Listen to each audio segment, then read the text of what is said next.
চালকবিহীন বাহন চালানোর ডিভাইস আবিষ্কার করে উপত্যকায় নজির গড়ল করিমগঞ্জের অঙ্কুরিত কর্মকার। এখন থেকে বিশ্বের যে কোনো প্রান্তে বসে চালক ছাড়াই বাহন চালাতে পারবেন জনগণ। বিষয়টি আশ্চর্য হলেও তা সত্যি করে দেখাল করিমগঞ্জের বাসিন্দা বয়স ১৬ অঙ্কুরিত কর্মকার। শুক্রবার শিলচর প্রেসক্লাবে আয়োজিত সাংবাদিক সম্মেলনে বক্তব্য রাখতে গিয়ে নিজ পরিবারের সঙ্গে তার অনুভব তুলে ধরলেন খুদে পড়ুয়া অঙ্কুরিত কর্মকার। সংবাদ মাধ্যমের সঙ্গে কথা বলতে গিয়ে অঙ্কুরিত জানান, শারীরিক প্রতিবন্ধী মানুষের কথা চিন্তা করে সে এক বছরের মাথায় হবস নামে ডিভাইসটি তৈরি করেছে। এই ডিভাইসটির মাধ্যমে দুনিয়ার যে কোনো জায়গায় বসে মানুষ চালকবিহীন বাহন চালাতে পারবেন।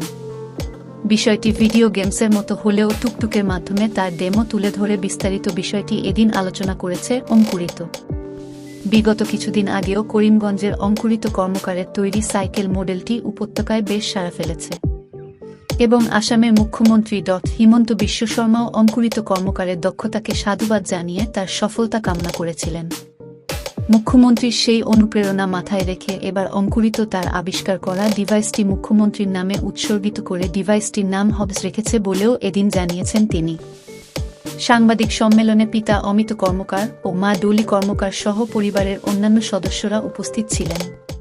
আমি এবার বানাইছি একটা ড্রাইভারলেস অ্যাম্বুলেন্স আর কি, যেটা লিখে মানে রুগী বুঝতে পারবো, কিন্তু এটার মধ্যে ড্রাইভার লাগতো না। ড্রাইভারলেসে আমি সব কিছু যে কোনো জায়গাতে আমি এটাকে কন্ট্রোল করতে পারবো, গেমের মতো। গেমে যেরকম থাকে একটা জয়স্টিক আর ক্যামেরা মানে ক্যামেরা ধরার লিখে থাকে, সেম টু সেম। ড্রাইভার লাগতো না, আর আমি যে কোনো জায়গাতে চালাতে পারবো, আর এটা যে কোনো কিছু রুগীকে নিয়ে যেতে পারবো। আর এটা অ্যাম্বুলেন্সতে এটা লেগে একটা মানে হেলথের সার্ভিস দিতে পারবো। যে যেরকম ফিজিক্যাল চ্যালেঞ্জ থাকে মানুষের, যেরকম কেউ জন্য পাও নাই, তো ওই মানুষটা ঘরে বয়ে মানে এই অ্যাম্বুলেন্সটা চালাতে পারবো আর কি, যে কোনো জায়গার থেকে। আর ইন্টারনেটের মাধ্যমে দুনিয়ার যে কোনো কিছু থাকুক, যে কোনো জায়গায় থাকুক, আরামসে চালাতে পারবো। আচ্ছা, এই যে বানাইছি এটা কতদিন লাগছে আর আইডিয়াটা কই পেয়েছি? এই জিনিসটা আমি বানাইছি মানে 1 ইয়ারের মতো লাগছে আর কি। আর মেট্রিক আসলে মেডিকেল এলে গিয়ে আমার 1 ইয়ার লাগছে। আর মেট্রিকের পরে আবার আমি জিনিসটা মানে স্টার্ট করছি আবার বানানো। আর আইডিয়া আইসে মানে বহুত জনের আর কি, মানে গেম থেকে পাইছে। আর বহুত জনে আর কি মানে দেখছি আমি যে বহুত জন ঘরে বই থাকে, মানে পাও নাই, কিছু নাই, তো এরকম আর কি মানে জিনিসটা এরকম মানে কম্বাইন করিয়া জিনিসটা মানে আইডিয়া আইছে ব্যাটারির উপরে। এখন আমি তো ইলেকট্রিক বানাইছি, পরে দিয়ে যদি আমি এটা পেট্রোলে যদি নিই, যে এটা আরামসে বহুত জায়গায় যেতে পারবে। যেন মাইলেজ যে 35 বা ভালো ব্যাটারি লাগাইলে বা টিউবলার ব্যাটারি যদি লাগাই, যেমন 250 এমপিআর 200 এমপিআর বহুত জায়গায় যেতে পারবে এক চার্জে।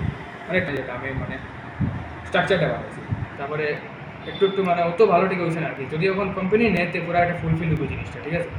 তো এখন ইনফ্রাস্ট্রাকচারের লেগে আর কি একটু মানে ভালো ঠিক হয়েছে না, আর মানে ওইটাই ফর্মুলাটা আমি দিতে পারবো।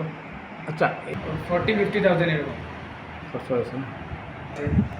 দুইজন আঙ্কেল, তারপরে আরেকজন আঙ্কেল আছে যে মানে ওয়েল্ডিং করেছে।